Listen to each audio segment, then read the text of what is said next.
Next है आपका question number 5। Question number 5 है prove that the perpendicular at the point of contact to the tangent to a circle passes through the centre. इसने क्या बोला है कि ये अपना सर्किल हो गया, ठीक है, यहाँ से जो भी टेंजेंट जा रही हो, ठीक है, यहाँ पे पॉइंट ऑफ कांटेक्ट अपना P मान लेते हैं और ये सेंटर O मान लेते हैं, ठीक है। जो सेंटर मतलब परपेंडिकुलर एट द पॉइंट, ये परपेंडिकुलर होगा of point of contact to the tangent, ये टेंजेंट आपकी A और B टेंजेंट हो गई, ठीक है, पासेस थ्रू द सेंटर। तो यहाँ पर हम ये लिख सकते हैं कि let the circle at centre O and tangent AB at contact of point P, ठीक है। अब यहाँ पे हमें प्रूफ क्या करना है, हमें परपेंडिकुलर ऑन AB है ना, परपेंडिकुलर ऑन AB, परपेंडिकुलर किसके AB पे, और at point of contact P passes through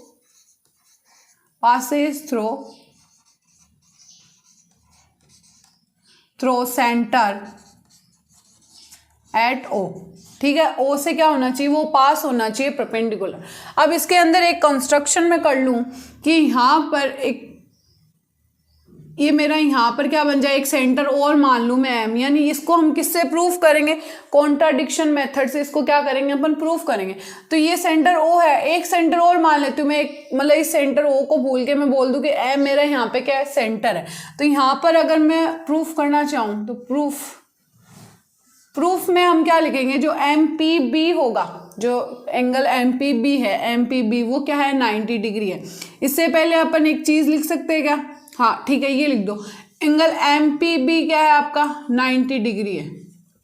okay, इसको इक्वेशन फर्स्ट नाम दे दो, ठीक है। एंगल MPB आपका क्या हो गया, 90 डिग्री हो गया। इसका मतलब क्या हुआ कि MP जो है वो जो AB है उसके क्या है, परपेंडिकुलर है ना।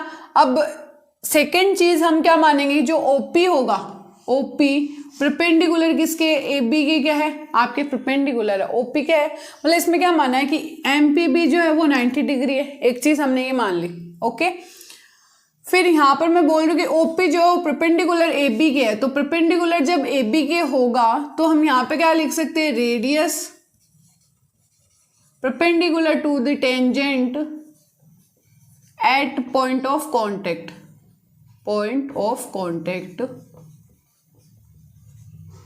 P, यहाँ पे होगा P पे ही होगा पॉइंट ऑफ कॉन्टेक्ट इसके लिए, तो ठीक है। तो यहाँ पे हम क्या लिख सकते हैं, एंगल OPB जो है वो क्या है, 90 डिग्री है। एंगल OPB क्या होगा आपका, 90 डिग्री होगा। तो ये भी 90 डिग्री, इक्वेशन 2। तो इक्वेशन 1 एंड 2 से आप क्या लिख सकते हो, angle MPB is equal to angle OPB क्या है आपका, 90 डिग्री है। यही चीज आपकी 90 डिग्री।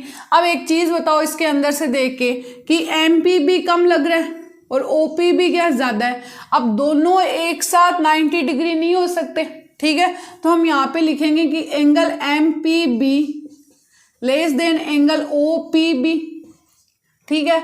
अब यहाँ पर एक चीज ये लिख सकते हैं कि एंगल MPB और एंगल OPB कब इक्वल हो सकते हैं, तो यहाँ पे लिखेंगे angle MPB and angle OPB are equal,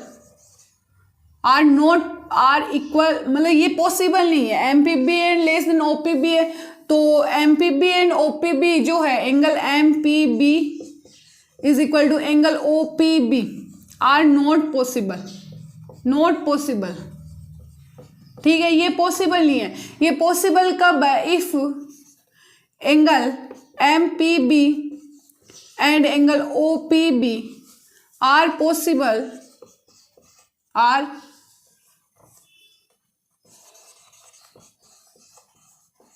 मतलब यहां पे हम क्या लिखेंगे, if possible angle MPB and OPB are equal. ये कब पॉसिबल है, व्हेन व्हेन हम क्या करेंगे, जो OP and MP are coincide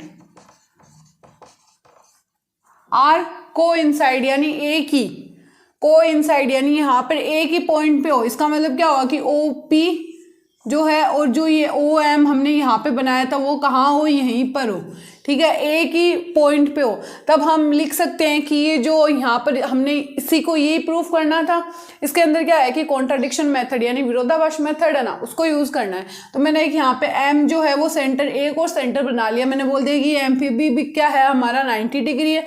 तो ये दोनों क्या हो गए, एंगल इक्वल हो गए। ये इक्वल एंगल तभी हो सकते हैं जब ओपी और एमपी जो है वो क्या करे, कोइंसाइड करे। तो इसी के साथ हमारा जो क्वेश्चन है वो क्या होता है, कंप्लीट। तो हम यहाँ पे लिख देंगे hence perpendicular on A B at P point P passes through centre at O.